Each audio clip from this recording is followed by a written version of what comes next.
Ada kalanya dunia terasa asing, seolah-olah kita adalah bisikan yang tak terdengar dalam riuhnya percakapan. Hati kita berdesir, ingin menyapa, ingin merasa terhubung, namun gema yang kembali hanyalah sunyi. Pernahkah kau merasakan di tengah keramaian, kau justru merasa paling sepi? Di antara tawa yang menggelegar, jiwamu merana, mencari sebuah pijakan. Ini bukan tentang mencari perhatian. Ini bukan tentang menuntut pengakuan. Ini adalah tentang sebuah pencarian yang lebih dalam, menemukan keberadaan kita sendiri di saat dunia seolah enggan menyapa. Ini adalah perjalanan untuk memahami bahwa nilai diri kita, cahaya dalam jiwa kita, tidak bergantung pada sorak-sorai atau tepuk tangan dari luar. Ia ada, walau dunia membisu. Ia bersinar, bahkan dalam gelapnya kesendirian. Kita akan memulai sebuah perjalanan menuju inti diri, di mana kekuatan sejati bersemayam. Kita akan belajar dari para bijak yang telah menempuh jalan ini ribuan tahun lalu. Mereka yang memahami bahwa kebahagiaan sejati, kedamaian abadi, terletak bukan pada apa yang terjadi pada kita, melainkan pada bagaimana kita meresponsnya. Kita akan menyelami filsafat yang mengajarkan tentang ketenangan dalam badai, tentang kebijaksanaan dalam kekacauan, tentang keberanian untuk menjadi diri sendiri meski dunia tak menyapa. Ini adalah kisah tentang menemukan aku yang utuh, yang mandiri, yang berakar kuat dalam jiwa. Mari kita mulai. Lihatlah sekeliling. Dunia ini adalah panggung raksasa yang tak pernah berhenti berputar. Ribuan tangan bergerak, ribuan suara bersahutan, mengejar apa yang mereka sebut kebahagiaan. Kekayaan, ketenaran, pujian, semuanya adalah fata morgana yang dikejar tanpa henti. Kita semua terlahir dengan naluri untuk mencari pengakuan, untuk diterima.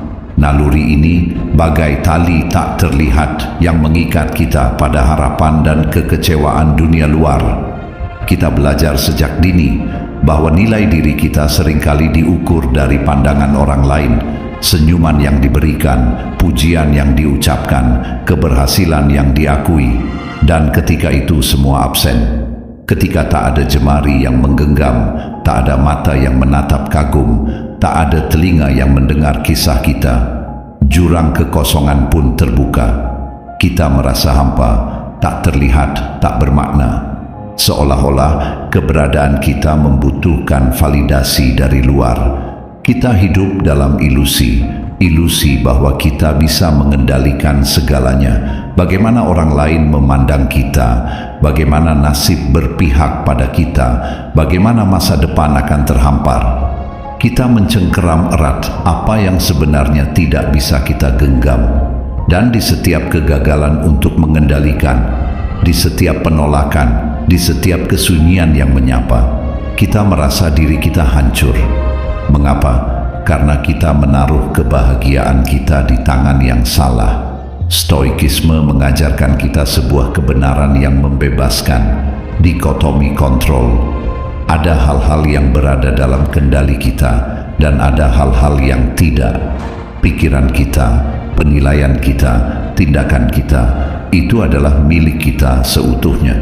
Namun, pandangan orang lain, cuaca, kejadian di luar diri kita, itu di luar jangkauan. Terlalu sering kita menghabiskan energi kita untuk mencoba mengendalikan yang tak terkendali dan melupakan kekuatan yang ada di dalam. Rasa sakit terbesar datang bukan dari apa yang terjadi pada kita, melainkan dari interpretasi kita terhadapnya. Jika dunia tak menyapa, apakah itu berarti kita tak berarti? Atau apakah itu hanya sebuah peristiwa netral yang kita penuhi dengan arti kesepian dan kehampaan? Inilah pertanyaan pertama yang harus kita jawab. Pertanyaan yang membuka gerbang menuju kebebasan sejati. Jika kita tak bisa mengendalikan dunia luar, lalu apa yang tersisa? Apa yang bisa kita genggam erat di saat badai menerpa? Jawabannya ada dalam diri kita sendiri, reaksi kita.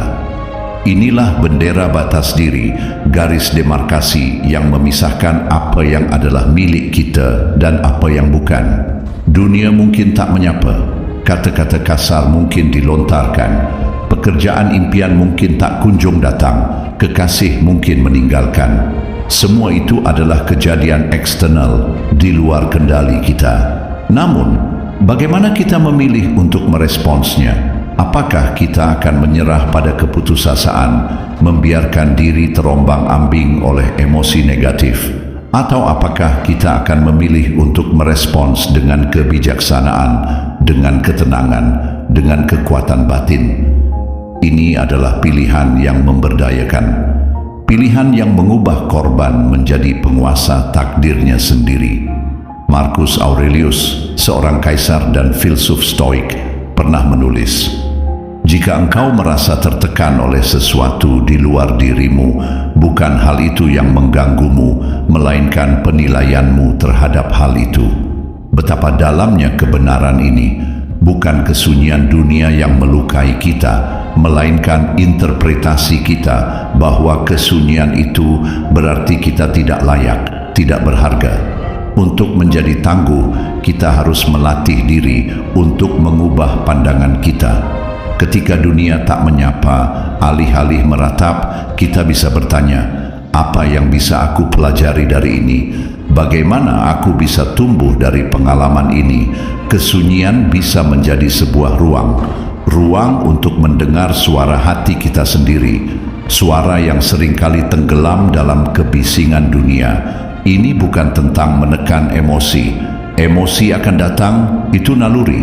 Namun, kita memiliki kekuatan untuk tidak membiarkan emosi itu mengendalikan kita.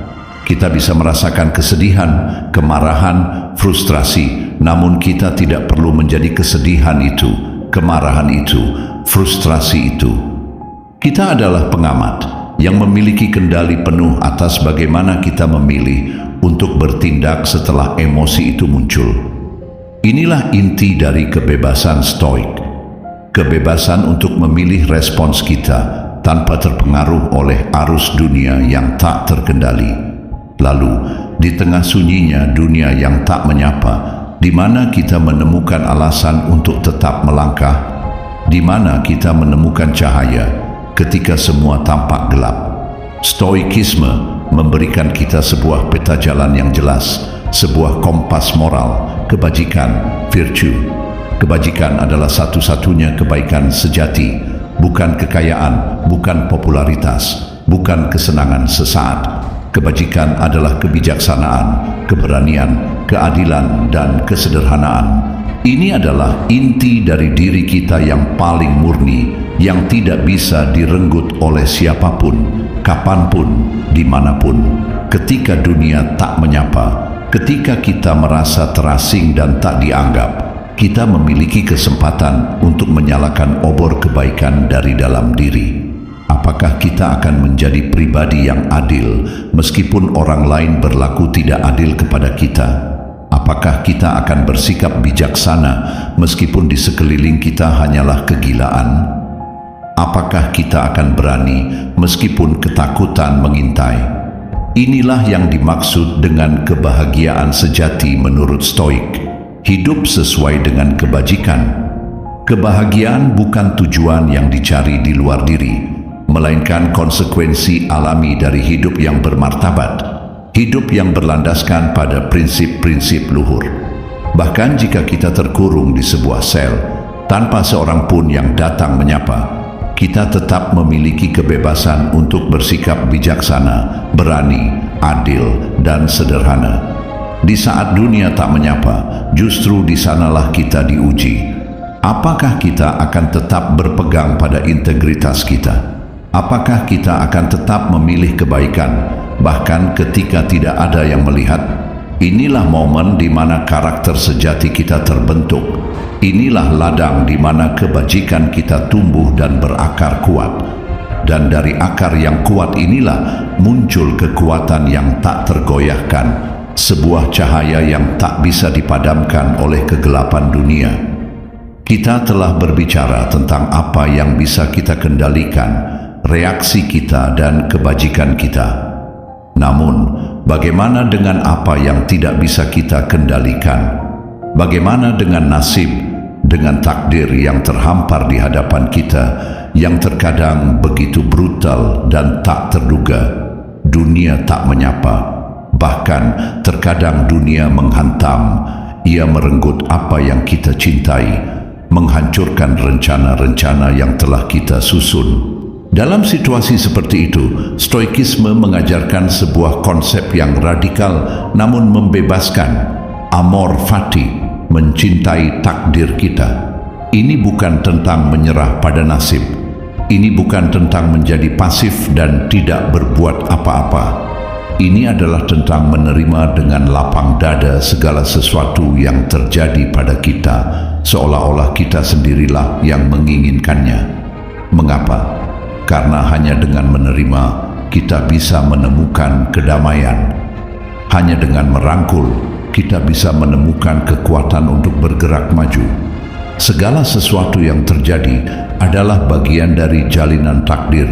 Setiap tantangan, setiap kesulitan, setiap penolakan, setiap kesunyian, semuanya adalah kesempatan untuk melatih kebajikan kita. Jika dunia tak menyapa, mungkin itu adalah kesempatan untuk belajar kemandirian.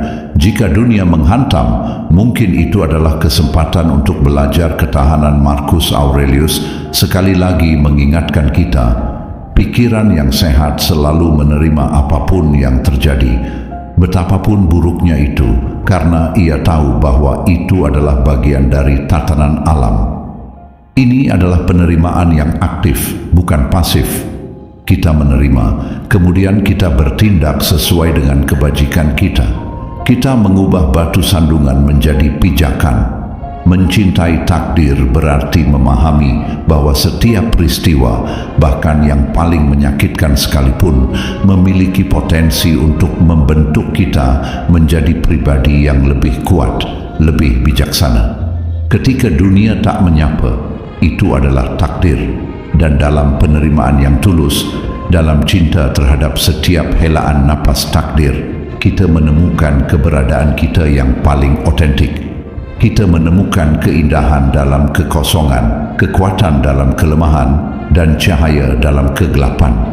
Selama ini, kita mungkin melihat kesunyian sebagai musuh, ketiadaan sapaan dari dunia luar sebagai sebuah kekurangan, sebuah hampa. Namun, bagaimana jika kita mengubah pandangan itu?